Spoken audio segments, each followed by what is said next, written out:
Boa noite, hoje nós vamos trabalhar os domínios morfoclimáticos do Brasil. Muitas pessoas confundem os domínios morfoclimáticos com os biomas. A palavra bioma, ela considera um conjunto de seres vivos, a fauna e a flora.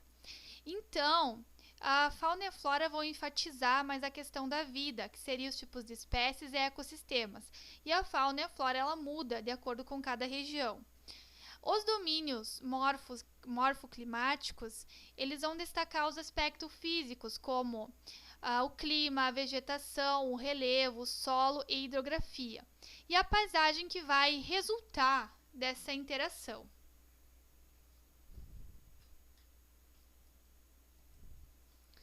Então, como a gente viu aqui, os domínios morfoclimáticos, eles vão predominar o clima, a vegetação, o relevo e o solo de cada área, tá? Os domínios morfoclimáticos brasileiros são 6: o amazônico, a caatinga, mares de morros, cerrado, araucárias e pradarias. Aqui no mapa, vocês vão ver, o Rio Grande do Sul, ele pega mais a questão das pradarias. As araucárias vai pegar Santa Catarina, Paraná, e o cerrado pega a questão do Rio de Janeiro, São Paulo. A caatinga vai pegar o norte, o nordeste, aí a região amazônica, né, que é, vamos começar pelo domínio amazônico. Vamos aqui. Domínio morfoclimático amazônico. O domínio morfoclimático amazônico é o maior do Brasil e está praticamente todo localizado na região norte do país. O relevo, no que se diz respeito ao relevo, a composição se dá por terras baixas, por locais de baixas latitudes e por grandes depressões. O clima nessa região amazônica, do domínio amazônico, ele é equatorial, então é quente e úmido. E as chuvas costumam ocorrer durante todo o ano. As temperaturas costumam atingir em média de 24 graus até 27 graus. A hidrografia do domínio amazônico. A hidrografia é um dos pontos de destaque, tá? Nele fica situada a maior bacia hidrográfica do Brasil, a Bacia Hidrográfica Amazônica. Isso influencia no fato de a região apresentar um grande volume de água. O solo amazônico. Em sua grande maioria, o solo da região amazônica é composto por latossolos. Que são latossolos? São formados em grande parte por material mineral, e argilossolos apresentam uma separação bastante nítida relativamente a horizontes de cor. Regra geral, o solo da região amazônica não possui um alto índice de fertilidade. A vegetação. A vegetação é bastante diversificada, ou seja, não costuma perder folhas ao longo do ano.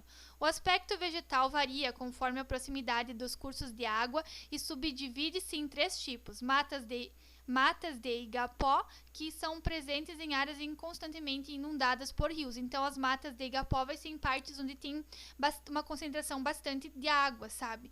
Bastante água, vai ser praticamente inundado. As matas da várzea, presentes em áreas que são inundadas pelos rios de forma ocasional. Também as matas das várzeas, ela vai surgir onde tem os riachos, os rios. Matas de terra firme, que são presentes em áreas que não são inundadas pelos rios. Agora o segundo domínio, que é a caatinga.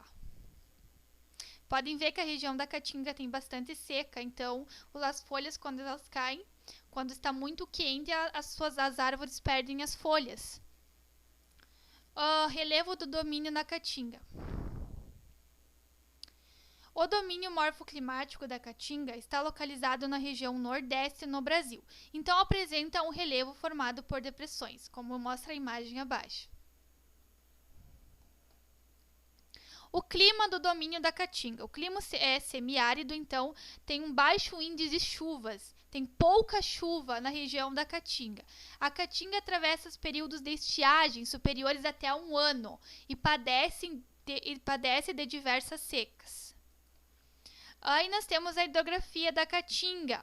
No que diz respeito à hidrografia, a maior parte dos rios são temporários, secam uma vez por ano. Então, os rios da Caatinga, eles vão secar uma vez por ano. Isso ocorre devido às altas temperaturas e devido ao tipo de solo, que ele não apresenta uma boa permeabilidade e contribui para a evaporação da água. O solo da Caatinga, devido à má permeabilidade do solo, ele tem um impacto direto na quantidade de nutrientes. Quanto mais água é possível reter, mais nutrido e fértil um solo. Então, como não tem muita água, não tem muitos nutrientes. Os solos são argilosos, que contêm uma argila de 30% de sua composição, e tem mais nutrientes que os solos arenosos, que contêm areia, em 70% de sua composição. Regra geral, a Caatinga possui um solo raso, isto é, um solo cuja camada rochosa fica bem perto da superfície. A vegetação da Caatinga.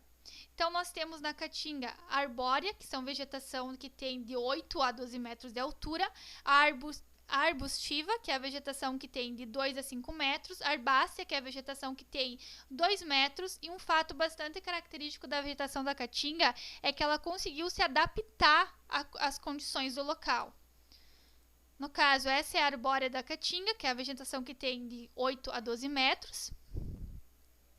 Essa é a vegetação da arbustiva, que é a vegetação que tem de 2 a 5 metros, que são mais arbustos e cactos.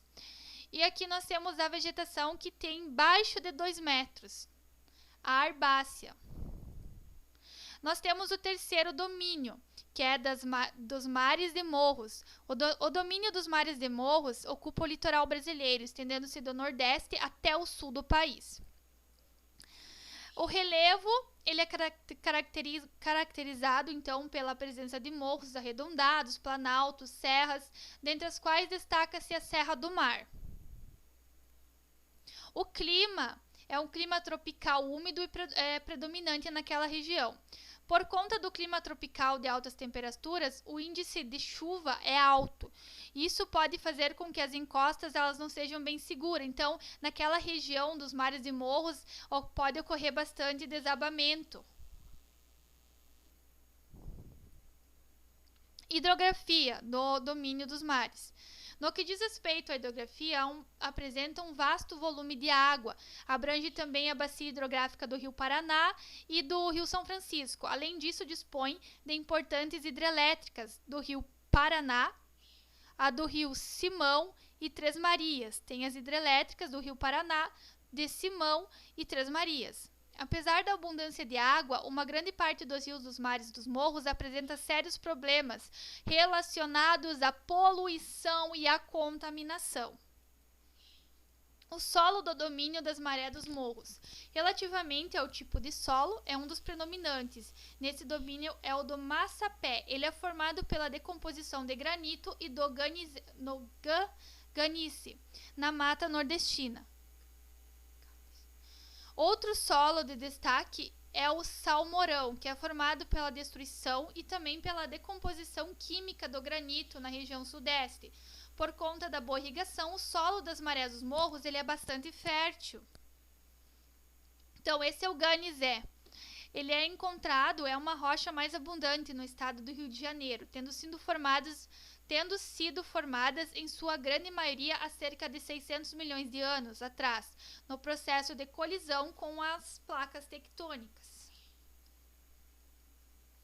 A vegetação do domínio das marés dos morros é uma vegetação das mais prejudicadas, no que diz respeito também à sua preservação. A expansão da agricultura comercial, o desmatamento para a exploração de madeira e o desenvolvimento de centros urbanos são alguns dos fatores que contribuíram para esse cenário.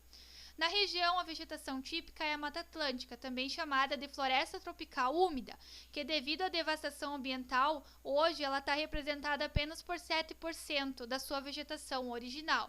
Geralmente nas partes que estão de difícil acesso tem ainda essa vegetação.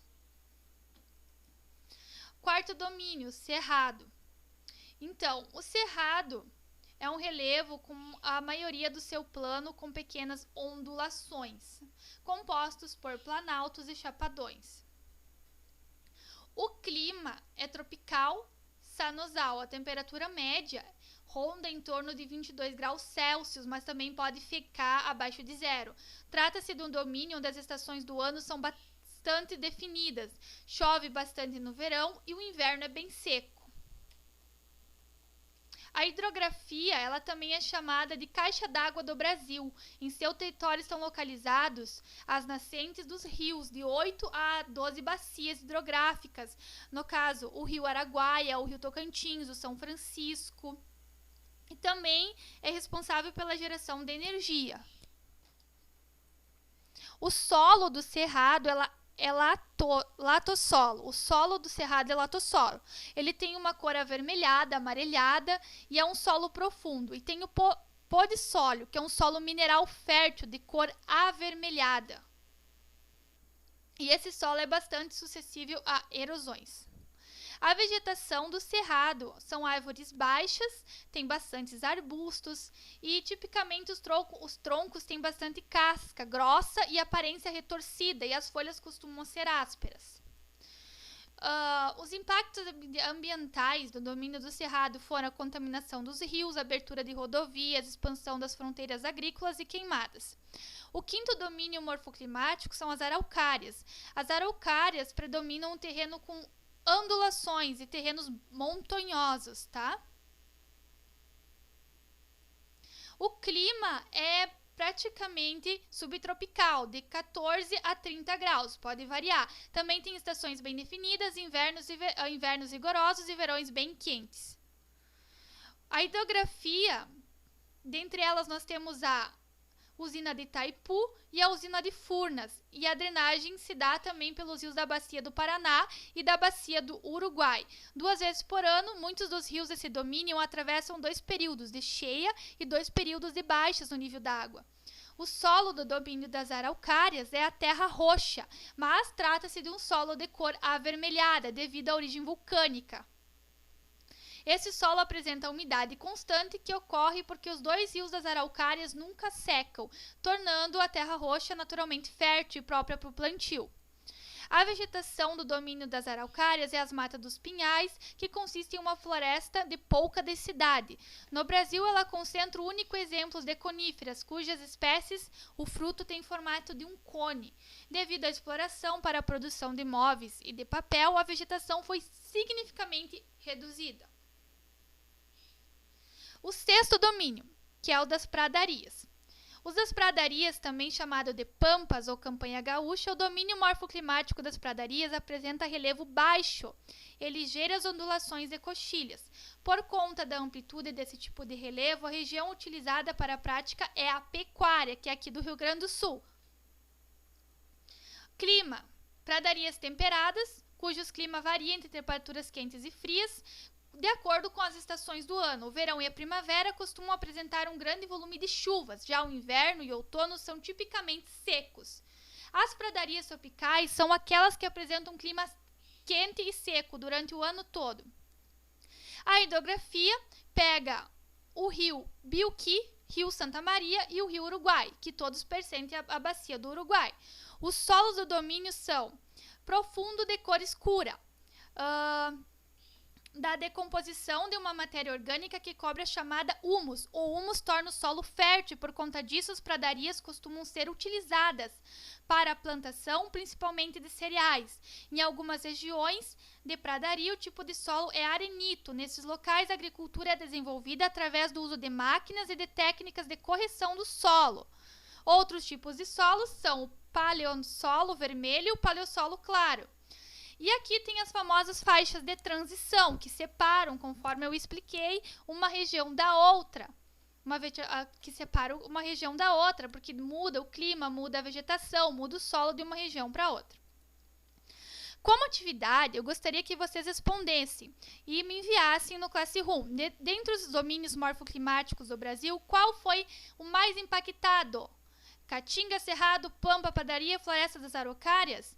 E aqui eu gostaria que vocês escolhessem um domínio morfoclimático, gravassem um vídeo relatando para mim as principais características em termos de solo, clima, relevo, hidrografia e vegetação. E traga também curiosidades sobre o determinado domínio morfoclimático que vocês escolheram pesquisar. E mande o seu vídeo para mim, para a professora regente, e para os colegas, via utilização de mídias digitais. Qualquer dúvida, vocês podem estar me perguntando por mensagem que eu estarei respondendo, tanto no e-mail quanto no zap. E aqui estão as referências bibliográficas da aula. Espero que tenham gostado.